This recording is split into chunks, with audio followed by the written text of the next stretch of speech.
Hey guys, just a short video for you today on improving training efficiency. I think this is so valuable because a lot of us have the time to train but not necessarily getting the most out of it. So I've kind of summarised this as getting the best return on investment for your time and effort invested into exercise, or the most bang for your buck. So some pointers that I want to go through with you today that hopefully you can apply tomorrow, next week, immediately into your own training programs. So planning, preparing and being organized, so important. And we're going to look at this kind of on a scale too. So you've got your end result, your goal that you're looking to achieve. Could be a performance goal, a physique goal, whatever that may be. And then we're going to break it down to this weekly goal. So I'm looking at this, right, it's Sunday evening, it's Monday morning, we're like, right, what's my plan of action for the week? So first and foremost, you must need your aims and goals for that week. So for example, if your goal over the course of the week is to run 10 kilometers, we need to break that down amongst your sessions. So you may do that as, I do 4 sessions over the course of the week. I'm going to do a 2.5 kilometer run in each session at some point. So we're factoring these things in. Once we looked at your aims and goals for the week, I want us to look at, if you're somebody that's busy, how much duration, how much time is available to you to train? If you're not busy, then what is the optimum level of duration required to get the response or the result that you need from your training program? If you've got loads of time, in theory, you actually may only need, so for example, a strength training athlete may need 3 or 4 hours of lifting per week or training, but they've got 6 or 7 hours available to them. So they could use that extra time for accessory work, stretching, foam rolling, mobility, JWPT, whatever that may be.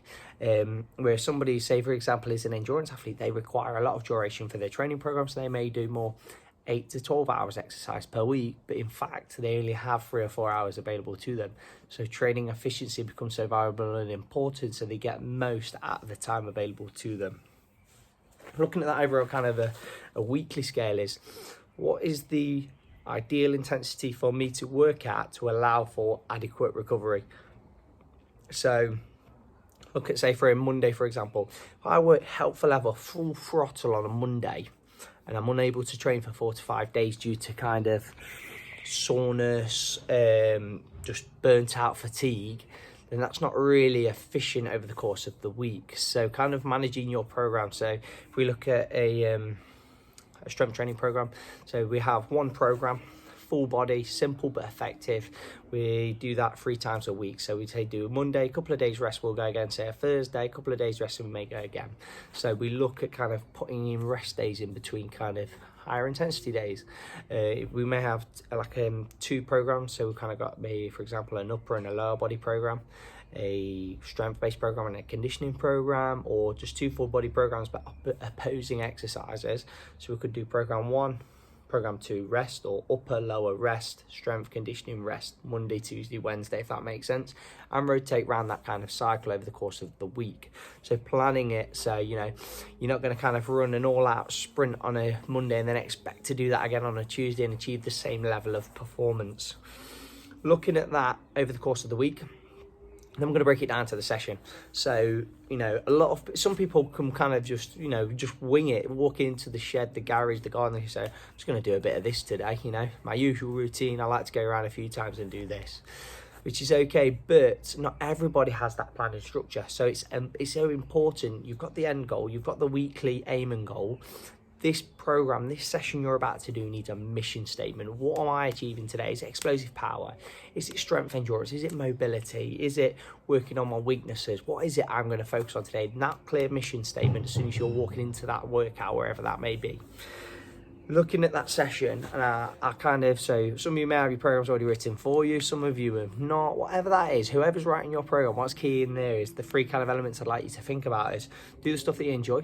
So stuff that you enjoy, you're going to enjoy doing it, you want to get better at it and do more of it, which is fantastic. Once you do the stuff that you enjoy, there's going to be stuff that you need to do. So it could be working on an imbalance, a strength, a structure, whatever that is. And then also look at the stuff you don't do enough of, which can be quite commonly stuff like stretching, or endurance athletes not doing that strength-based work, but it's so valuable for improving performance, improving bone density, joint health, reducing the risk of injuries. Likewise, a strength training athlete may avoid that cardiovascular exercise because it's not cool, but in the same time, it's going to increase their work capacity so they can work at higher intensities and for longer too. So having that mission statement and doing those 3 elements in your program also. Now, being efficient And a simple hack to this that I think many can do and many may be guilty of is managing your rest periods. So it's so easy to lose 2 minutes on a rest period by, on your phone chit-chatting to others and stuff like that. So this is where I kind of say to you, I'll use my watch when I'm training. So at the end of a working set, I can glance at my watch, see the time, and I can say, right, I'm going to dictate what rest period I want based on the goal. So for example, if it's a fat loss goal, it's 10 to 60 seconds, strength development 60 to 90 seconds, and longer rest periods. If you've just dumped a 3-minute running interval, you're going to require 3 minutes recovery of a stop or walk or whatever that is, so you can reboot ready to go again and perform at the same intensity or level.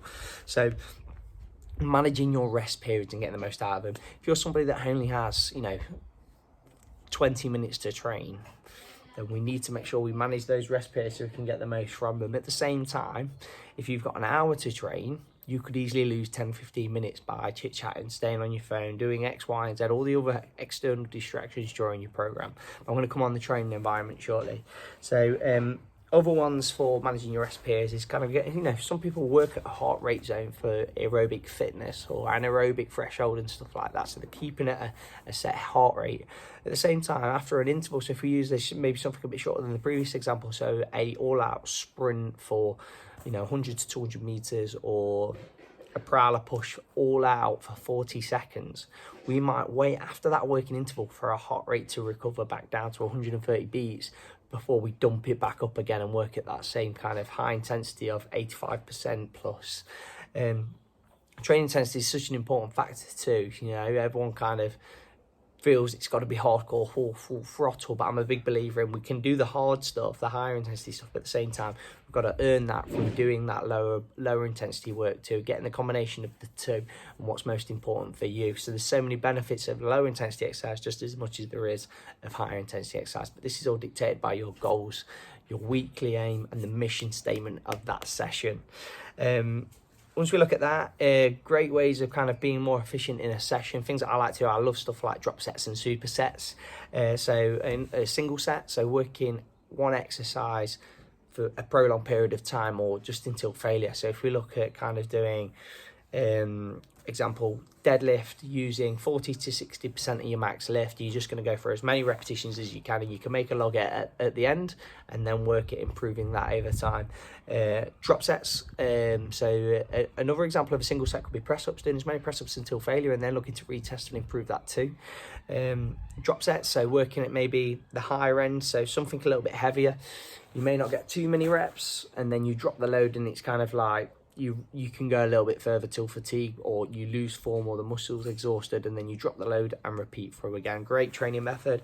Another one, supersets. Big fan of supersets, but I believe that you should be able to master exercise A, execute perfectly, and execute perfectly exercise number B, and then bring them together. So don't do two brand new exercises you never touched before. Be a pro. Master that one exercise, master that second exercise, and then work A to B without rest. Slow recovery and repeat again. So really good time efficiency, less rest periods, more time under tension for the duration of your workout. Another one that I think everyone can be quite can do a lot of is just rushing things.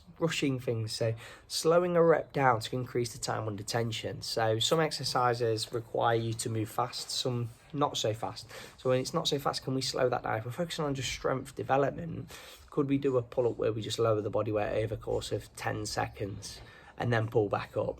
Yeah, does it have to be drop and yank back up? Can we manipulate the course of the rep, slowing it down and getting a little bit more exhausting, challenging the muscles a little bit more to force that adaptation and that resultant change? What was it? Yeah, circuit training. I love circuit training. So if your goal is to work on physical fitness and just pushing yourself, and that's what fires you up and gets you going, just that hard work, circuit training, set a timer, just work as hard as you can, beep, and then you go on to your second exercise. And I'm a massive fan. I do a lot of this in my boot camps that I do, and many of you will know already, but for those that don't, you can manipulate the intensity. So you might do, an exercise at a higher intensity followed by an exercise which is not at such a high intensity. So if we look at, for example, the battle ropes, high intensity exercise, but we might follow that up with something not so intense like an abdominal plank where you're working at lower intensity. So you can start manipulating the program so you can complete the program, and that program means you can do, train again the next day. So over the course of the week, we can do about 3 or 4 hours. So being efficient in the time that you have. Other things, the training environment, a massive factor of this. When you walk into the cave, I want you to think, right, I'm about to get to work, it's ready to go, let's have this.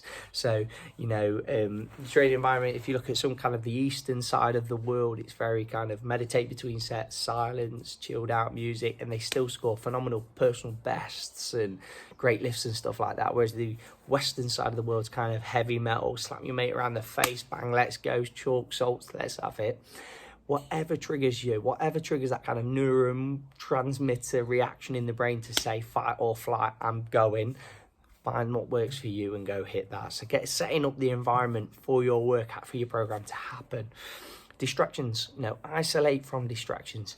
Phone upside down, don't even look at it, it's just for emergencies. Certainly no emails, and when you're training, that should be out of the way, out of the question.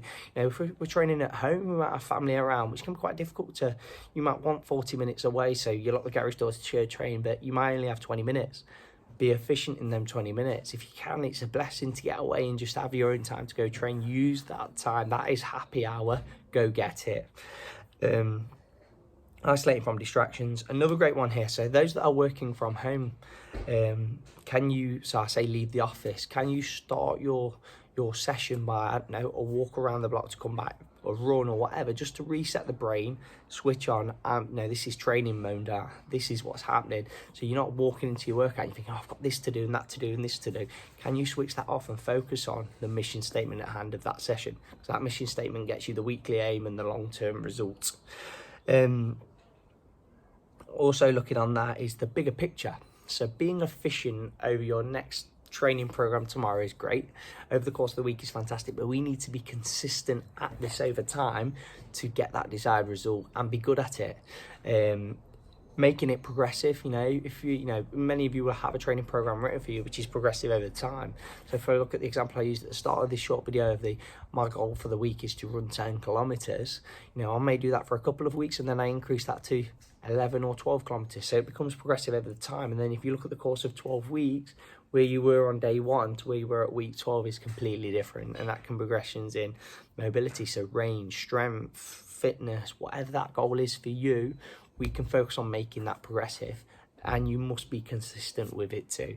So just being organized, being prepared, managing the time that you have, working at an intensity to allow for adequate recovery, monitoring rest periods, using training methods in your session which may push you a little bit more, but it's also stuff that you enjoy, but you're doing bits you need to do and you don't do enough of. Leaving phone off, kicking out all the distractions. I think one of the great things here is many people that are probably watching this video too do a lot of my live boot camps, or they would come, if lockdown was lifted, they'd be doing training down the cave in the small group stuff, would be doing the outdoor boot camps. So immediately there's no phones in training.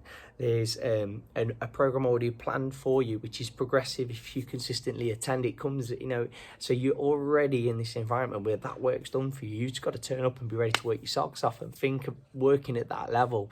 So credit to, many of you guys that are already doing this, but for those that are doing a lot on their own, or those that want to get a little bit more because they've got more time available to them, hopefully this video has been a little bit insightful for you, helpful, so you can get planned and be more efficient in your training next week. It's 8 weeks into lockdown now, so that novelty should have worn off, and actually we should be thinking, what have you achieved over the last 8 weeks and what do you want to achieve over the next 8 weeks? So you started forward thinking of where you want to be and look at the bigger picture. So hopefully this can be quite useful to some of you. Obviously it's something I followed up through speaking with a few clients, so hopefully this hits the spot for you guys. Peace out, Woody, all the finger emojis that you get. Yeah, man.